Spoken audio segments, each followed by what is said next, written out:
Hello नमस्कार मैत्रिणींनो, मी आज ढोकळा बनवणार आहे. तुमच्या कावळे किचनमध्ये स्वागत आहे.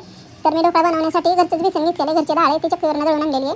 तर त्याच्याच मी ढोकळा बनवणार आहे. तर त्याच्यात मी थोडंसं 2 चमचे साखर घातलेली आहे पिठात आणि मीठ घालून घेतलेलं आहे चवीपुरतं. आणि हे आता मी पाणी घालून व्यवस्थित पीठ व्यवस्थित ढवळून घेणार आहे.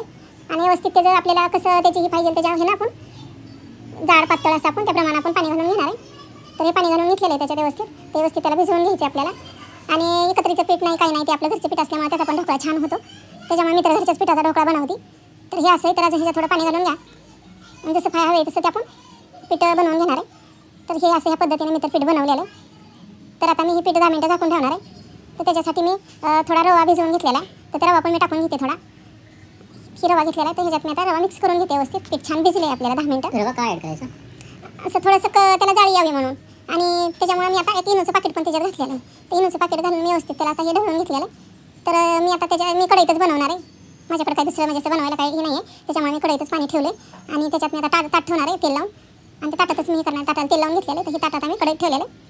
तर आपलं ते 20 मिनिटात होऊन जातं ढोकळा. त्याच्यामुळे आता ह्याच्यात पीठ घालून घ्यायचं आणि ह्याला व्यवस्थित झाकून ठेवायचं. वाफ बाहेर नाही गेली पाहिजे असं झाकून ठेवायचं आपल्याला. हे पीठ ह्याच्यात घालून झालेलं कढईत.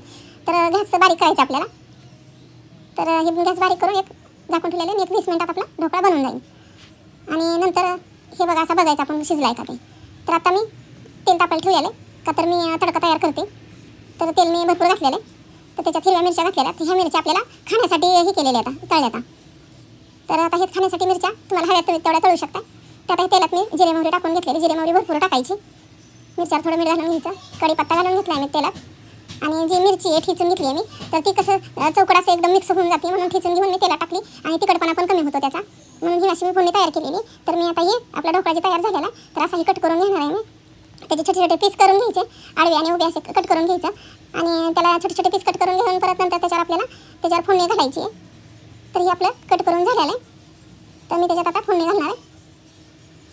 तर ही फोडणी अशी पसरून घ्यायली सगळी चौकड मी. ह्याच्यात कोण फोडणी पाणी पण घालू शकते. पाणी घातल्यावर जास्त आणखीन ते पसरते, पण मी काय पाणी घालत नाही त्याच्यात. आणि मी आता थोडंसं आमचं बाळ आहे ना, तर बाळ पण खाते म्हणून त्याच्यासाठी एक 2 पीसचं बाजूला तसंच ठेवायला लागले मी. त्याच्यावर काय मसाला अंतरत नाही आहे बाजूला. तर बाळाला पण खाऊ शकते बाळ. आणि एवढं काय आता हे तिखट बी नाही आहे. आणि जे बाहेरचा आपण आणतो त्याच्यापेक्षा घरात पण ढोकळा छान बनतोय. त्याच्यामुळे मी तर घरच्या पिठाचा बनवते. तर तुम्ही पण असा बनवा आणि बनवून परत मग मला सांगा कसा बनतो घरच्या पिठाचा बाहेरच्या पिठाचा. इनोच्या जागी तर लिंबू सत्व टाकू शकता रे. लिंबू सत्व टाकू शकता, पण ते जास्तच कधी कधी आंबट होते त्याच्यामुळे मला काय आवडत नाही, म्हणून मी इनोच वापरते. तर आता ही खाण्यासाठी आपला ढोकळा तयार झालेला आहे. तर मी असा आता खाण्यासाठी तयार घेते आता खायला. तर कसा वाटला बघा आणि कमेंट करा, लाईक करा, शेअर करा. धन्यवाद, थँक्यू.